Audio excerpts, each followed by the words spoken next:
There are hundreds of hardware emulation plugins on the market that claim to be an exact replica of their real-world counterparts. And frankly, some do a better job than others. It's exceedingly rare, however, that a hardware manufacturer goes a step beyond licensing the name or appearance of their hardware and actually creates their own plugin. Well, Empirical Labs is a exceedingly rare kind of company. Today, I'm checking out their newest version of Arouser, which is Empirical Labs' plug-in version of their famous hardware compressor called the Distressor, which has been an important part of the loud, spanky sound of the modern music era for going on 3 decades now. So, is it a good fit for your home studio? And is the steeper than average price worth it? Well, there's only one way to find out, so buckle up. It's time to get aroused. So, a few things to note about the operation of this compressor. One, you're probably used to setting a threshold control that's just not present in the Arouser or its big brother. The thresholds are set automatically in the ratios, and then you use the input control to vary the amount of signal and therefore the amount of compression. So kind of like an old school leveling amplifier. The attack, release, and ratio controls are fairly standard, but there is just a ton of play in those controls alone. The Alt button, which is a new feature in version 3, allows you some additional ratio controls. Then these Opto buttons up here vary the attack and release curves and give you some sounds that resemble an LA2A, either a modern one in setting B or a more of a vintage one in setting A. Then this attack modification control lets you dial in an even slower attack knee. The soft clipping, probably my favorite feature, allows you to add a little bit of punch to your sounds, or a whole lot of punch. And then this expert menu lets you choose the amount of harmonic distortion that you add, as well as just the overall amount of saturation. And then decide where the soft clipping happens in relation to the compressor's detector circuit, either before or after. This detector high pass is great. Especially on the boomy drum track we're about to listen to. You can really dial in whether it's the kick or the snare that triggers the compression.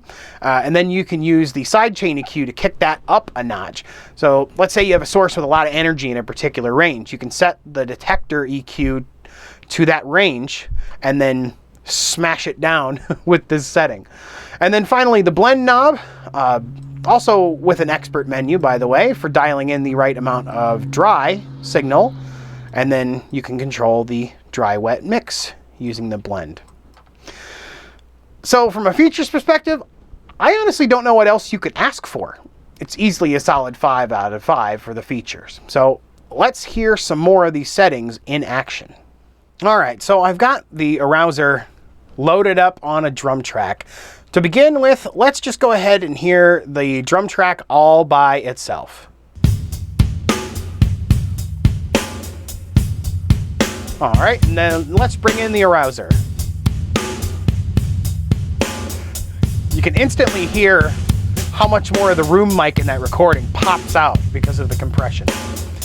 The default settings, it's -4 decibels in, 8 decibels out, and a 6:1 ratio with a slower attack and a kind of a mid-range release. So let's go ahead and hear what happens when we tweak some of these settings. That really brings that boom of the kick out, doesn't it?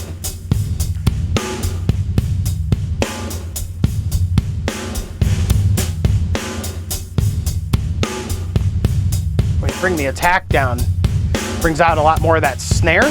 You hear that?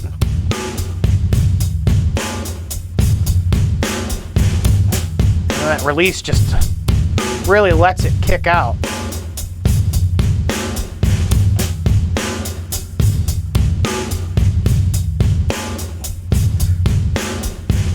And that attack modification really softens that knee up quite a bit. Even though it is already a soft knee compressor, it makes it even softer.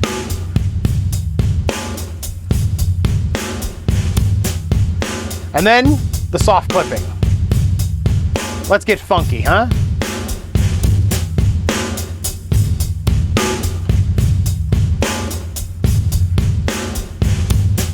definitely gives you that intentionally lo-fi sound when you really crank it up.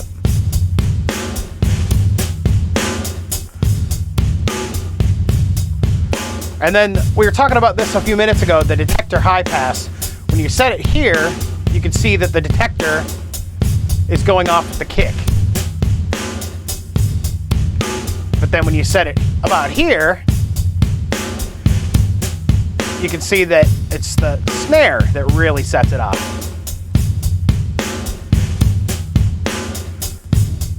And the same thing with this parametric EQ here. You can set where the detector kicks in and then boost it up there.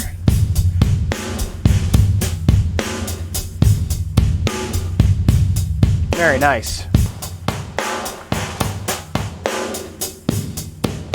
That listen control for really setting in the perfect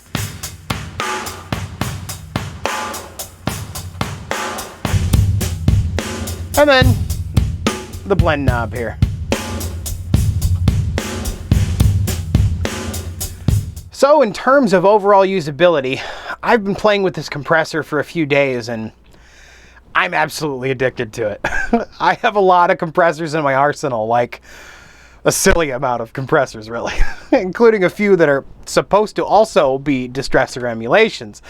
And this guy's really a cut above. If you do a lot of in-the-box mixing, you know that feeling of thumbing through your plugins folder, searching for the right match for a particular source? Well, since I loaded this plugin up for the first time, I felt like this will probably be my starting point from now on. Yeah, I mean, I might end up using a different compressor sometimes, but, you know, I feel like this will be the first one I audition. Like, I might end up actually putting this plugin in my templates. It's that good. So, from a usability standpoint, another easy 5. And speaking of usability, with this version, you no longer have to have a hardware dongle. You can use iLok Cloud. A few months ago, I went to review a different plugin from ELI, and you know, I decided not to because frankly, I don't have an iLok dongle and I didn't want to go buy one just to do a review. I don't want to say that I am personally responsible for Empirical Labs switching to iLok Cloud, but you're welcome. So that leaves us at value. Is this worth more than most other compressor plugins on the market? Yeah. Yeah, it's great.